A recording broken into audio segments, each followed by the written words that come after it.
যাব খোজো বহুতৰ যেতিয়া নিজৰ ঘৰৰ নামটো নাহে তেতিয়া মানুহজনৰ খং উঠে যে মোৰ ঘৰটো মই কিয় নাপালো।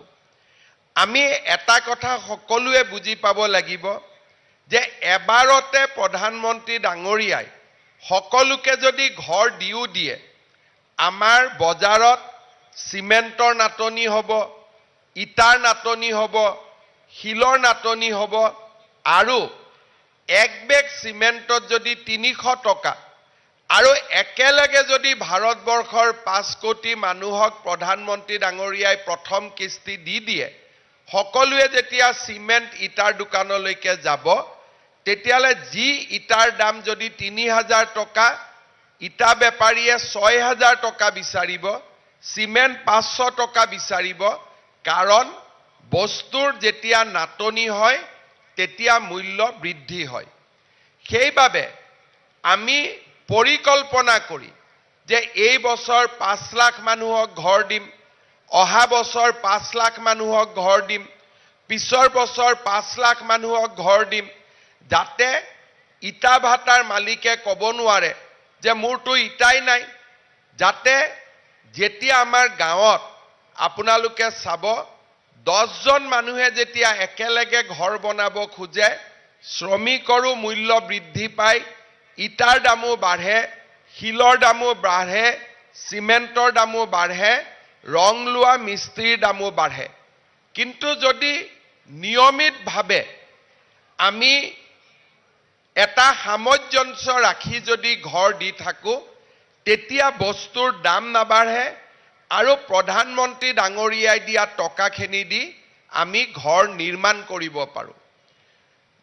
যেতিয়া আমাৰ চৰকাৰ আহিলে প্ৰথম আৰু দ্বিতীয় জিঅ' টেগিং কৰি ২০১১ চনৰ আৰ্থ সামাজিক সমীক্ষা আৰু ২০১৮ চনৰ জিঅ' টেগিং কৰি আমি ২৬,১১,৭৯৩ গৰাকী হিতাধিকাৰীক আমি নিৰ্বাচিত কৰিছিলোঁ। তাৰ পিছত প্ৰত্যেক বছৰে আমি ৩ লাখ ৪ লাখ কৰি মানুহক ঘৰ দি গলো আৰু প্ৰধানমন্ত্ৰী ডাঙৰীয়াৰ এই 10 বছৰৰ শাসনকালত বৰ্তমানলৈকে অসমত ২০,৪৬,৫৫৩ গৰাকী ব্যক্তিয়ে প্ৰধানমন্ত্ৰী আৱাস যোজনাৰ ঘৰ লাভ কৰিবলৈ সক্ষম হ'ল। তাৰ মানে প্ৰত্যেক বছৰত আমি ২ৰ পৰা ৩ লাখকৈ ঘৰ দি যাওঁ। যেতিয়া ঘৰটো নাহে তেতিয়া মানুহে ভাবে যে মোৰ নামটো কাটি দিলে। আমাৰ নামটো কোনেও কাটি নিদিয়ে। আমি এটা নিয়ম কৰোঁ যে প্ৰথমতে শিডিউল ট্ৰাইব মানুহক দিওঁ, শিডিউল কাষ্ট মানুহক দিওঁ, দিব্যাংগজনক দিওঁ, কিন্তু পোৱাটো এই ২৬ লাখ গোটেই পাব। যেনেকৈ আজি আমি ইয়াতে গোটেই অসমতে আজিৰ দিনটোত আমি ৩,৮০,০০০ মানুহক বা পৰিয়ালক ৩,৮৮,০০০ পৰিয়ালক আজি আমি ঘৰ ল'বলৈ মাতিছোঁ।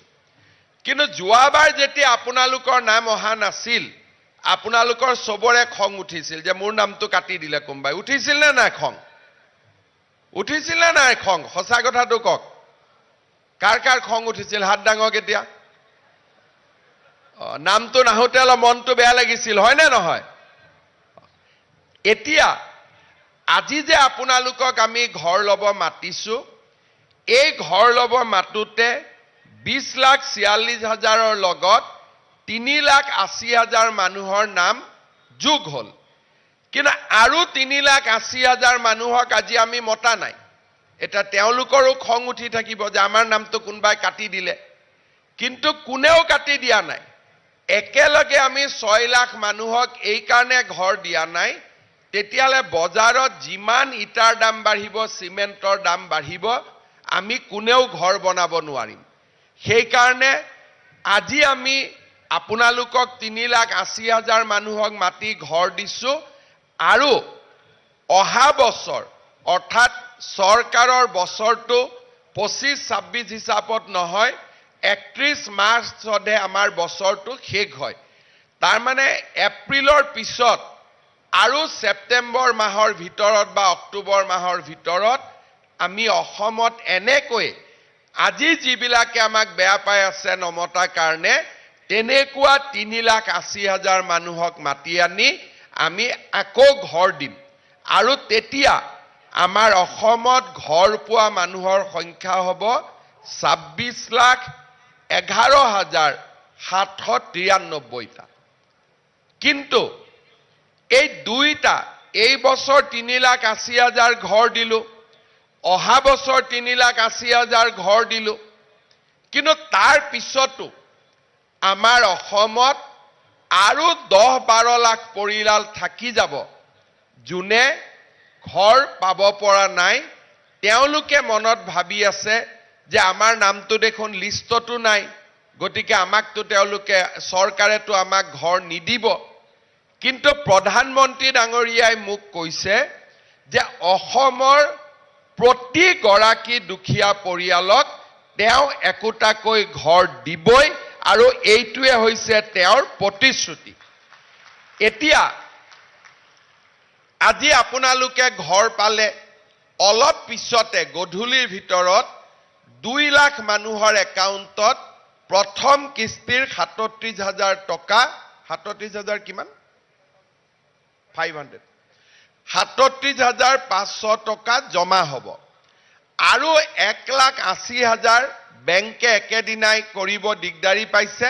অহা কালি বা পৰহিৰ ভিতৰত আপোনালোকৰ বাকীখিনিৰো টকাটো জমা হ'ব আৰু তাৰ পিছত আপোনালোকক আজি আমি যেনেকৈ লিখি দিছোঁ প্ৰথম কিস্তি, দ্বিতীয় কিস্তি, তৃতীয় কিস্তি কেনেকৈ পাব তাৰ বিষয়েও আপোনালোকক আমি অৱগত কৰিছোঁ যে এই ধৰণে আপোনালোকে কামবোৰ কৰি গৈ থাকিলে আপোনালোকে